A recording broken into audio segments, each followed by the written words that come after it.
Welcome back to Wicked Kitchen, guys. Today we're gonna make a portobello shawarma packed with flavor, lots of spices in here. I have a tzatziki, a harissa, with all of these herbs and fresh vegetables in here. Absolutely delicious. Make sure you stay tuned. I'll be right back.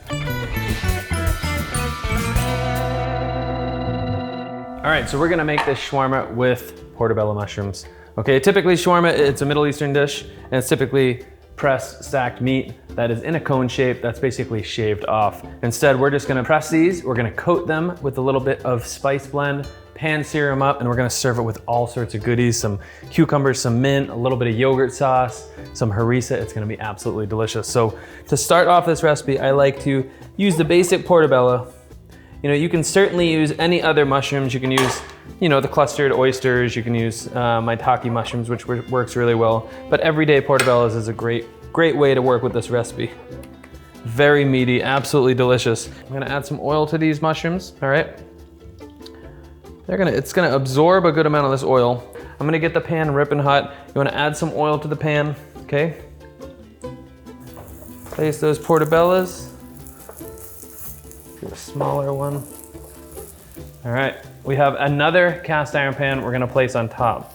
Because these are so dense, it's gonna take a little while for them to actually press, all right? So just like cluster mushrooms, when we work with clusters, Derek has done this in a ton of other videos, we work with clusters and you immediately apply pressure.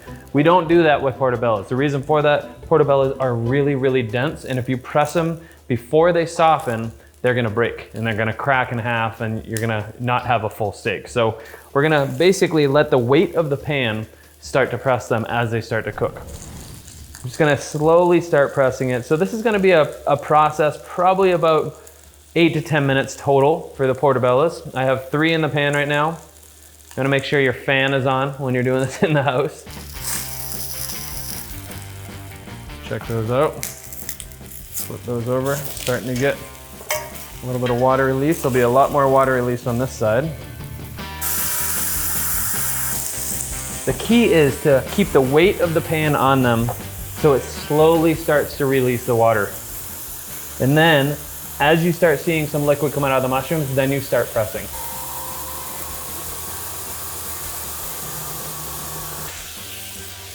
Oh, this is looking good. Look at that. So I'm just flipping them. Flip them probably once or twice. And what I'm doing is I'm just trying to release as much water as I can from these portobellos. All right, so you know these are ready when as you press them, you don't see any more water being released, or there's very little water being released. Let's check that out. A little bit more water in there.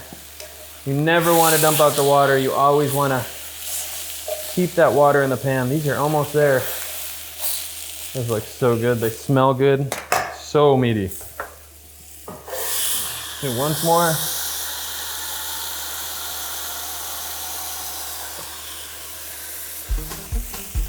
All right, these are good to go. All right, let's do the others now. See, they're nice and flat, and you've released a ton of the liquid. I mean, just in comparison, look at the size of this mushroom compared to this one, right? So there's so much water being released. We're gonna add 2 more mushrooms on and let these cook. All right, let's check these out. These are finished. That looks so good. Look at those. Look at how pressed those are. So incredibly nice. All right, let's put those mushrooms aside. We're going to make this incredible, really, really seasoned shawarma seasoning. So we're gonna start off with a little bit of cumin, okay? Cumin, some paprika, not smoked paprika, some paprika. Let's do all that. Okay, a little bit of cayenne for those that like heat.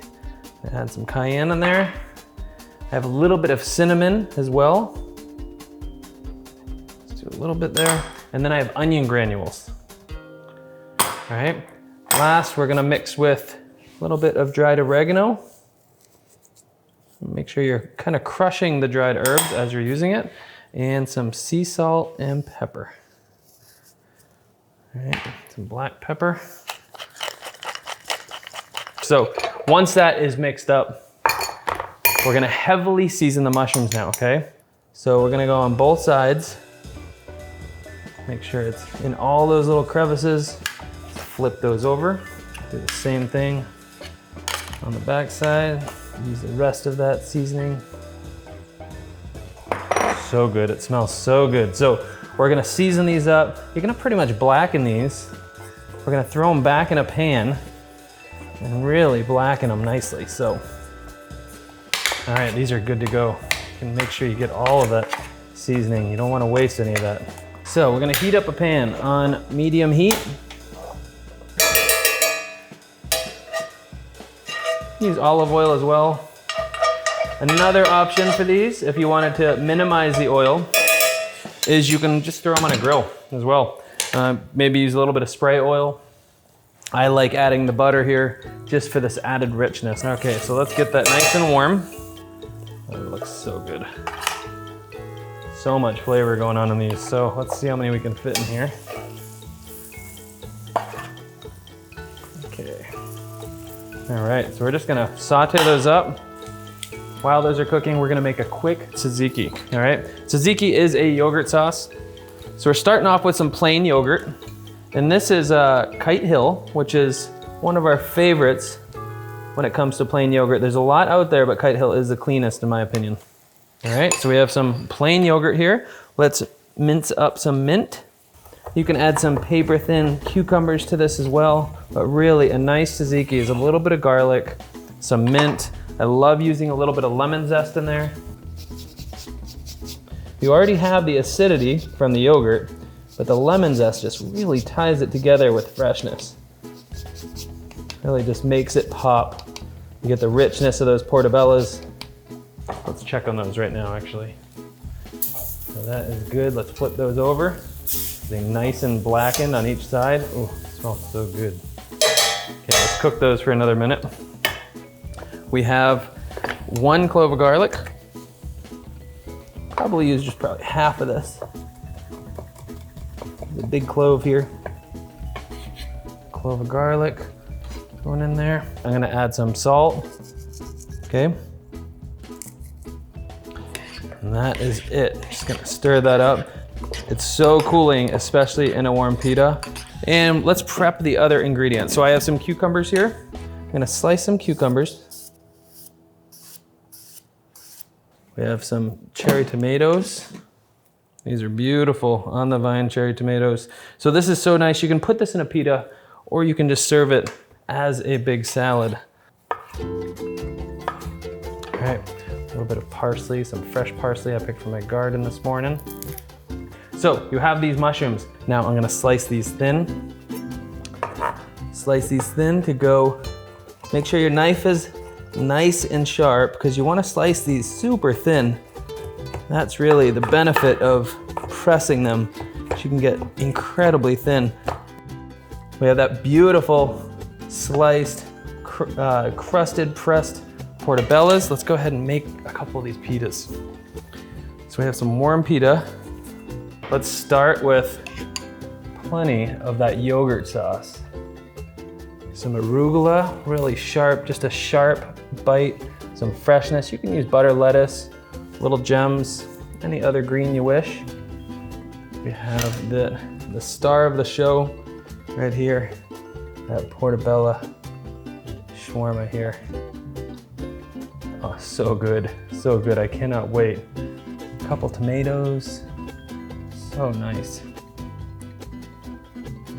Finish that with some parsley, and if you like the spice, load it up with harissa.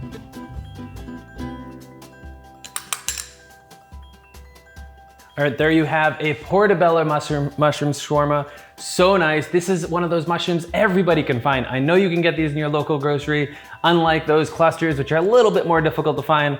Super easy, super delicious, tons of flavor in these, and it's a great meat substitute. Instead of reaching for that other plant-based protein, go for some mushrooms, portobellos, super easy to find. One of my favorites. Hope you enjoy it.